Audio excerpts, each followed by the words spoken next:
Russia's war economy is entering 2026 under a hidden liquidity crisis, not an economic boom.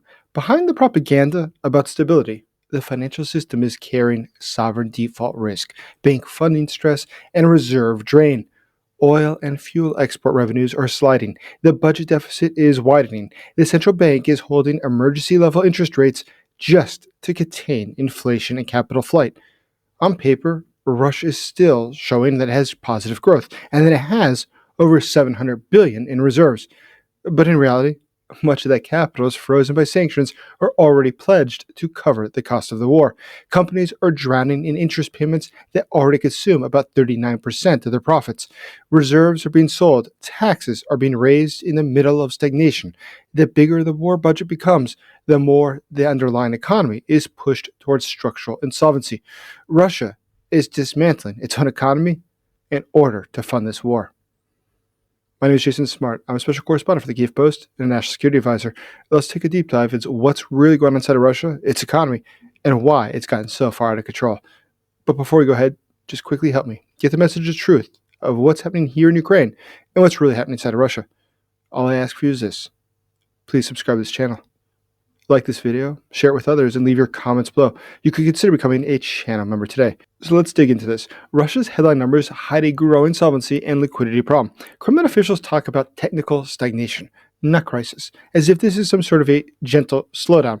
But Sberbank's chief, German Graf, has already described the economy as having entered stagnation and warned about recession if monetary policy does not change. Now, the central bank is keeping its key interest rate near 17% to fight structural inflation. This is a crisis-style rate for a large economy and not a normal setting. Now, on paper, reserves look intimidating, with more than 730 billion reported at the start of 2025. But right now, there's something else going on. Today, we see that is simply false. The underlying reality is a little bit different. A large portion of those reserves are frozen by Western sanctions and cannot be used freely in a crisis. War-related spending on defense and internal security now absorbs more than 40% of the federal budget. Real GDP growth is stuck around 1%, and it's too weak to fund this war or sustain living standards. It cannot service rising debt at the same time. The federal budget is bleeding capital faster than it can be replaced. In 2024, the federal deficit was about 3.5 trillion rubles, the third consecutive year above 3 trillion. That equals roughly $34 billion and about 1.7% of GDP, almost double the original fiscal target. Planned spending for 2025 and 2026 intensifies the pressure. The 2026 draft budget allocates about 16 to 17 trillion rubles to defense security. That's about 40% of all the federal budget. Those funds cover not only the army, but also the police, Rosguardia, the National Guard, the regime's internal security forces. To finance this war budget, broad-based tax increases are being pushed. So we've seen that the VAT and tax will increase from 20 to 22%, but also it will broaden how many people are going to have to pay it. Before, there was a threshold of 60 million rubles, but today, anyone with over 10 million rubles will be forced to pay up. Now, the banking sector is being used as another source of cash. We've seen that German Graf estimates that the VAT hike and the removal of exemptions could wipe out 9% of all banks' profits in 2026. Oil and fuel revenues are weakening at the very moment war costs are beginning to peak. Russia's war machine still depends heavily on oil and fuel exports for hard currency. In November 2025, oil and fuel exports revenues fell about 11 billion. That's the lowest level since a full-scale invasion began in February 2022. Export volumes have dropped and the price of Russia's Urals crude slid to roughly $44 per barrel. Sanctions have already started to target the core of the energy complex. New measures in October 2025 placed sanctions on Rosneft and Lukoil, which together dominate Russian oil exports. The firms that once guaranteed steady foreign currency inflows now carry significant sanction and insurance risk. A new phase of maritime pressure is also being prepared. G7 and European Union states are openly discussing replacing the oil price cap with broader ban on maritime services for Russian crude in early 2026. Cutting off that support would push more volume onto an aging, heavily scrutinized shadow fleet. If this maritime service ban is enforced, the financial impact will be widened. Buyers, such as those in India and China, will demand even further discounts. They will want to find other alternatives to Russian oil. Even a modest reduction in realized price and volume would remove several trillion rubles from the 2026 budget. The so-called safety net is being eroded to keep the system liquid. Russian officials present the National Wealth Fund as solid guarantee of long-term stability. The central bank has begun to rely on gold sales to maintain liquidity. For the first time, physical gold from the reserves have been sold directly into the domestic market. Bullion is being supplied to banks and state entities to help cover financing gaps and budget shortfalls. Ordinary Russians are taking the opposite approach, though. Today, we see savers are choosing hard assets over ruble deposits, signaling deep distrust in the national currency. When a state sells strategic gold reserves to stay liquid, while citizens are hoarding the same assets to protect their savings, confidence is clearly very, very fragile. The banking system is surviving on continuous central bank liquidity support. Emergency level interest rates have turned corporate debt into a drag on the real economy. By September 2025, interest payments consumed about 39% of pre-tax, pre-interest profits for Russian companies. Central bank data and independent analysis shows widespread corporate distress. Roughly two-thirds of major firms are reported to be facing rising debt strain. And inside the banking system, the liquidity position has reversed. The Bank of Russia now forecasts a structural liquidity deficit of roughly half to 1.3 trillion rubles. Excess liquidity has been replaced by persistent dependence on official funding. Overall, the banking system is being used as a buffer between the budget and the real economy. Banks are loaded with government bonds and loans to stressed firms. Their funding depends on continuous access to central bank repo facilities. When a central bank becomes the only lender that really matters, the countdown to crisis has already clearly started. Real investments being sacrificed to keep the war economy running.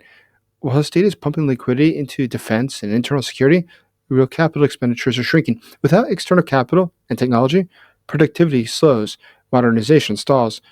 This is a result of sanctions and of political risk. Partners in China and in India and in the Gulf are willing to buy discounted oil and gas.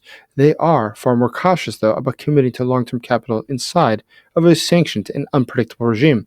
Political risk, legal uncertainty, and the threat of secondary sanctions all weigh on these investment decisions. Now, domestic capital is trapped rather than just attracted. Today, we don't see Russia attracting many investors. Quite the opposite. We see people trying to get out. The situation in Russia, though, gets difficult for another reason. Today, we see that the Russians are suffering across a number of fronts. Russian railways illustrate how sanctions and low investment are undermining core infrastructure. Analysts describe the company as facing its deepest crisis in about 16 years, comparable to the period after the 2008 recession. The investment program has been cut by almost 40%, while net income in the first half of 2025 reportedly fell by 95%. This matters because railways sits at the center of Russia's logistics network. Reduced investment means older locomotives, more breakdowns, and slower throughput. Ukrainian strikes on energy infrastructure and failing exports are already curbing cargo flows. Wherever you look in Russia, you see disaster. It's not just in the banks. Look at the housing and utility sector. It is strained to the point of breaking. Officials acknowledge that about 40% of the utility networks need full replacement. Independent audits based on official figures show that around 30% of heat networks, 44% of water networks, and 45% of sewage lines have reached the end of their service life, with some regions having over 80% having exceeded their lifespan. The consequences, though, are going to be very visible this winter. We saw in early 2024 tens of thousands of residents across dozens of regions were left without heat in sub-zero temperatures after the systems there failed. Cities such as Novosibirsk experienced floods of boiling water and widespread heating outages. The aviation sector is also suffering. Russia has more than 700, mainly Airbus and Boeing aircraft, that lost access to certified parts back in 2022. In 2025, Russian authorities appealed to the UN Aviation Agency to ease the sanctions on parts and flights, citing safety concerns. So when the main transport system, utility network, aviation fleet are all aging and underfunded all at the same time, the economic cost only multiplies. Insurance costs rise as accident risk increase. The decay of physical infrastructure acts as a drag on growth and a source of future crisis. The war today is steadily feeding back into Russia's domestic, economic, and political stability. External pressure now directly targets the infrastructure that finances this war.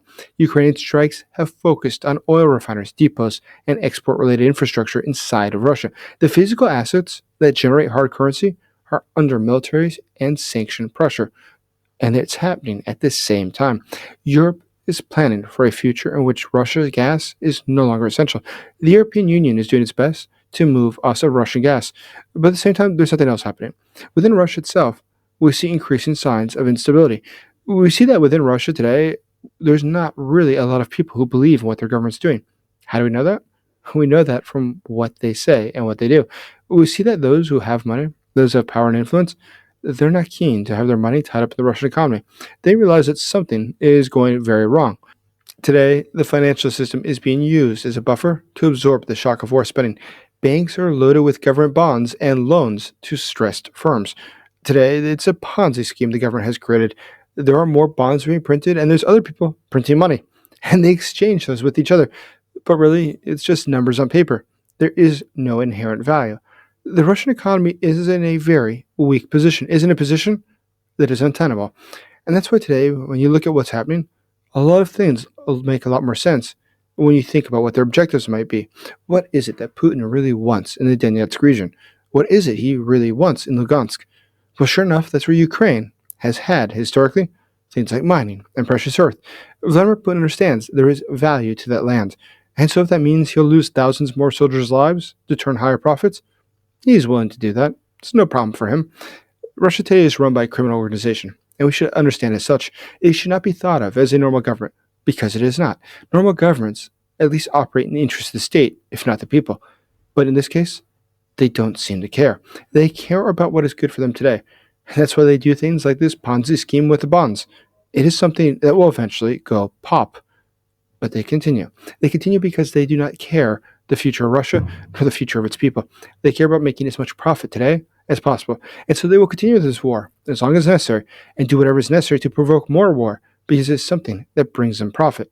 Remember, Vladimir Putin today believes that he is engaged in World War IV. He really, truthfully believes that today he's waging war against the West.